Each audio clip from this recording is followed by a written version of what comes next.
ابو حنان جاب ورا وقلب مره لما الحرس الثوري قال له هناخدك في الداره وهنقلبها لك كحل بالباليستي والمسيره. والله العظيم يا اولاد زي ما بقول لكم كده رجع في كلام، وبعد ما قال لهم قدامكم 48 ساعه ولازم تفتحوا المضيق والا هحسسكم بضيق واستهدف محطات الطاقه، لقى بقى الجماعه في طهران قلبوا وشهم عليه وقالوا له ده احنا هنعتم لك المنطقه كلها باسراء بالخليج وهنعطشهم وهنقفل المضيق خالص بالضبه والمفتاح. بعد التصريحات دي راح البترول عالي والذهب نزل. هوب ابو حنان صحي من النوم النهارده لقى حنان اما تطص وشه بشويه ميه وبتقول له اجل يا مجدس احنا مش قد البعبع على ما تقولها دي. راح قال لها انت شايفه كده يا حنان، وطلع لغى 48 ساعه وقال لك هنمدها ونخليها 5 ايام، ولو دوسنا عليها اكتر ممكن يخليهم 10. وقال لك انا خلاص نويت والنيه لله ان اجل الضربات على محطات الطاقه ومحطات الكهرباء لان الجماعه في طهران طلعوا حلوين وكويسين وطيبين، واحنا بقالنا يومين اما نتكلم مع بعض والمحادثات بينا مثمره. طب ولما بقالكم يومين يا حزين اما تتكلم وطالع امبارح تقول 48 ساعه ليه؟ والله انت خلاص كبرت وما بقيتش عارف ليلك من نهارك؟ قال لك لا يا عمده عارف، بس الجماعه بتوع طهران وافقوا وقالوا خلاص مش هنخصب اليورانيوم. ايه وهيخصبوك انت؟ راح طالع رادد عليه المتحدث الرسمي بتاع خاتم الانبياء في القياده المركزيه في طهران وقال له انت اصلا مفصول.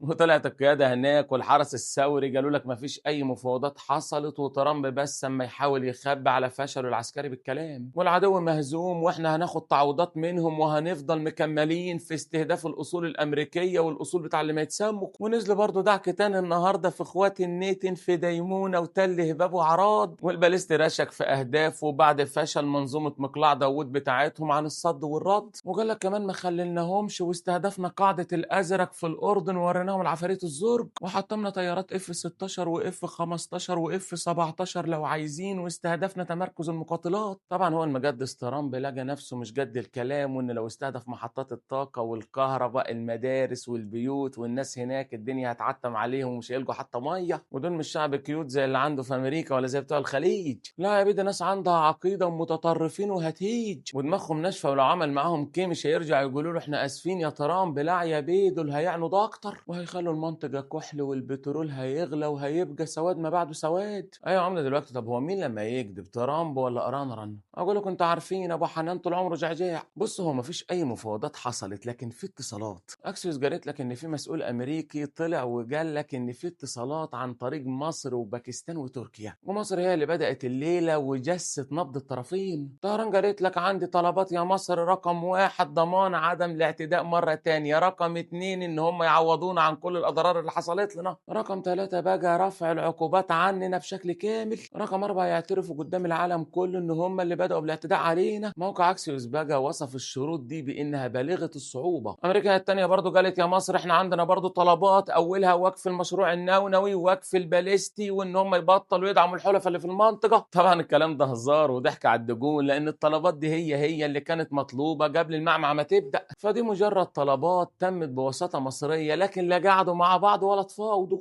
ايوه يا عمده بس هو ليه ترامب قال 5 ايام بالذات؟ اقول لك عشان يغفلهم للمره الثالثه. اول حاجه عشان تلحق القوات الامريكيه اللي ركبت مراكبها انها توصل الشرق الاوسط بالسلامه. ثاني حاجه بقى انه يوصل ليوم الجمعه اجازه البورصه عشان ما يحصلش ارتفاع جنوني مفاجئ مع وصول القوات. عايز يعني يسرق له يومين زياده ويأجل الكارثه الاقتصاديه. وده نفسه يا جماعه لما يعمل ترامب في كل مره برضه في حرب ال 12 يوم كان قاعد يتفاوض معاهم في عمان وقال لك مفاوضات وبتاع، وفي وسط المفاوضات راح محرك القوات ودكهم. والتخفيله الثالثه في اول الحرب دي برضه هو قاعد يتفاوض معاهم في جنيف وعمان راح محرك القوات ولادع لدعته. فطبعا الجماعه في ايران مش مخدومين على جفاهم وعارفين ان هي نفس التخفيله بتاع كل مره، فطلعوا قالوا له فكك من الفيلم ده مفيش مفاوضات ولا في حاجه ابدا. ايران يا جماعه مش دوله هينه، دي دوله واقفه بطولها قدام امريكا واسراء والخليج بدعم اوروبي، ولحد دلوقتي ضارب ومضروب. امريكا حققت حاجه من اهدافها؟ لا نهت على الباليستي ولا نهت عن النونوي ولا نهت عن النظام، بالعكس مسك ابنه اللي هو متشدد اكتر منه، ولا عرفوا يقطعوا الاذرع. الحزبيان نيتن مش عارف يعمل معاه اي حاجه، والحشد الشعبي في العراق شغال فيهم داك، والحوثيين قاعدين على الدكه وكله مرعوب من لحظه نزولهم الملعب. بص من الاخر كده يا ابو حنان، خدها نصيحه من العمده، انت مش هتنتصر بشويه طيارات على الجماعه دول. يا ترامب دول دماغهم ناشفه وعندهم عقيده ومتشددين وحضاره فرس، ولو طالوا يفشخونا احنا كلنا هيعملوها.